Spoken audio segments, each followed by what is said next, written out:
دانی که سپید دم خروزی سحری، هر لحظه چرا همی کند نوحگری. حضرت عمر خیام به ما و شما صدای خروزی سحر را تحلیل میکند، معنی داد میکند که وقتی شما سحر بیدار میشوین و صدای همان خروز به گوش شما میرسد، آیا میدونید که وی چی میگوید؟ اراده او چیست؟ فریاد زدن او چی معنا دارد؟ دانی که سپید دم خروزی سحری، هر لحظه چرا همی کند نوحگری.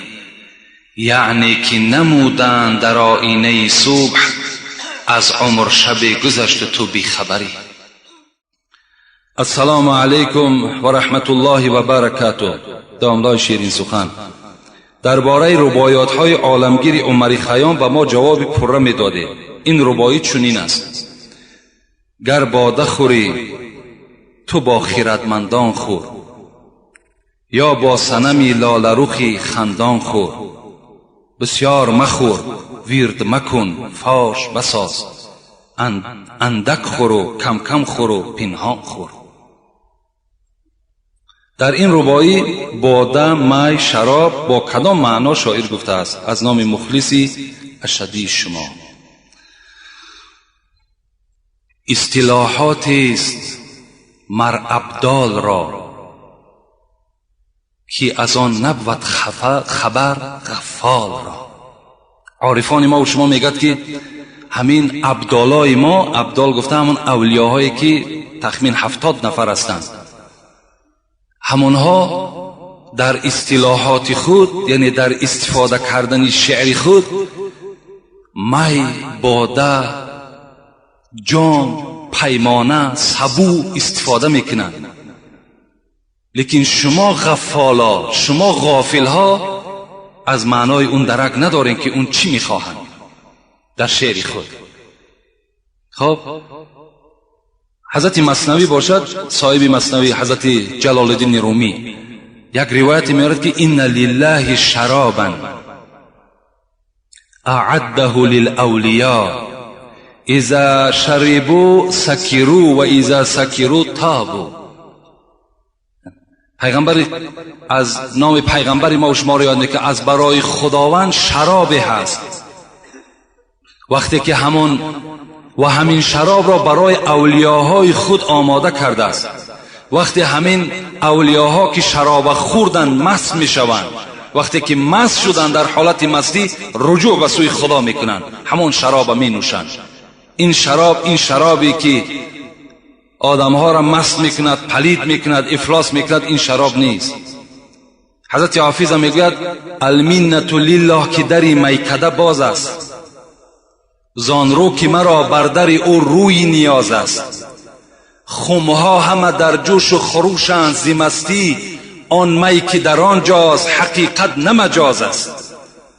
از وی همه مستی و غرور است و تکبر، و از ما همه بیچارگی و عجز نیاز است. این شراب، این می که ما استفاده میکنیم، این بیچارگی است، میگد عاجزی ماست. اون می که مجازی است، اون می که در خمها می جوشد، از وی همه مستی و غرور است و تکبر.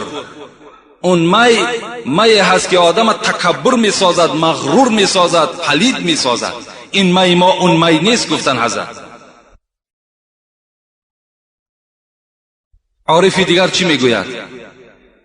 شراب عشق نبود زاب انگور، شراب عشق نبود زاب انگور، رهی نوشیدنش هم از گلو نیست. این شراب عشقی که ما بیان میکنیم، این آب انگور نیست میگوید، و رهی نوشیدنش هم با راه این گلو نیست، رهی نوشیدنش هم از گلو نیست. از این پیمانه و جام و سبوها غرض پیمانه و جام و سبو نیست. ما وقتی که در شعرهای خود رومکه را استفاده میکنیم، جامهای بادنوشی را استفاده میکنیم، این مقصد از همین رومکه هایی که عرق می نوشند، این مقصد از این نیست میگوید. بدان معنی که عارف زلف گوید. وقتی در شعرها که زلف دیدین، نظر در پیچ تاب هیچ موی نیست. وقتی ما زلف استفاده میکنیم، این از همین زلف های کجه که بعضی از فاحشه ها کج میسازن و بیرون میبرن میگد، این از اون نیست. این زلف ما هم عشق در راه خداست. بیان عارفان را اصطلاحی است که جز عارف کسی را گفتگو نیست. این عارف ها اینو میدانند، خردمند ها اینو میدانند. برای همین این شراب و این می که حافظ و بیدیل و سعدی و خیام و اینا استفاده کردن، این مقصد از همین باده هایی که می نوشن این نیست، بلکه اینا همه عشق الهی هستند. السلام علیکم. اکای مرزا حاجی، ما از ناحیه مومن آباد در هر نماز جمعه به پیش شما می آییم. کسیته های شما را خریده می بریم. در کسیته 36 شما در بابت نیت غسل گپ زدید. دانید یا ندانید فرق ندارد. همین را به ما ساده کرده فهمانید که مردم ما اعتقادشون گشت. مخلصان شما از مومن آباد با یک مسئله عادیه که اگر اعتقادشون گشته باشد، در غسل جنابت 3 فرض است: غسل فم، انف و کل البدن. در غسل جنابت 3 فرض است: شستن دهان، آب گرفتن بینی و تمام بدن را تر ساختن. این فرض است. کدام ما و شما همین 3 عمل انجام دادیم، ما و شما از غسل جنابت خالی شدیم. ما دیگر در جنابت نیستیم. و سنت همین غسل جنابت چی است؟ بینه نیت در حتی سنت چم نیست. نیت گفته همون، اگر مقصد این برادرها خواندن همون دعای نویت ان اغتسل غسلا من جنابتی رفع، من نمیدونمش باور کنین. اگر همین باشد این لازم نیست،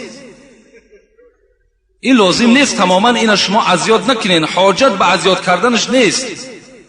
هیچ فرمایش، نه فرض نه سنت نه مستحب، در هیچ امر نیست. خلاص ممکن خیلی همون ملاهای همجا مختصر خان باشن، فرضا و سنت های همین غسل تماشا کنید، در هیچ کدام همین نیت آوردگی نیست.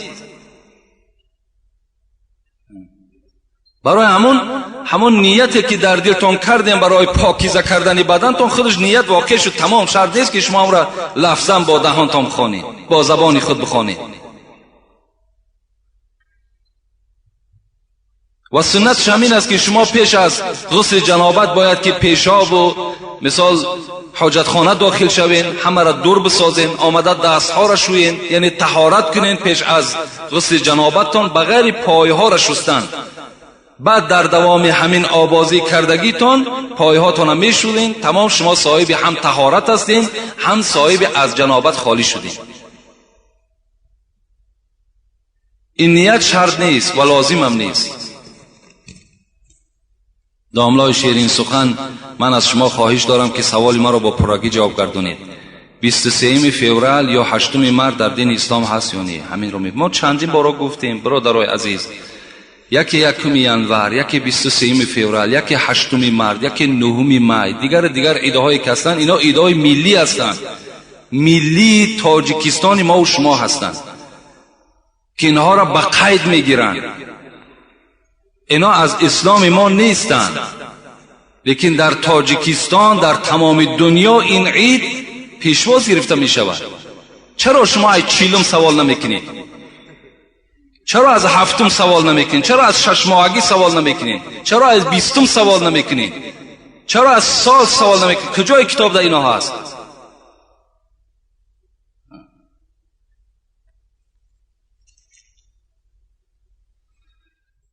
ربنا افتح بيننا وبين قومنا بالحق وأنت خير الفاتحين برحمتك يا أرحم الراحمين. السلام عليكم ورحمة الله وبركاته.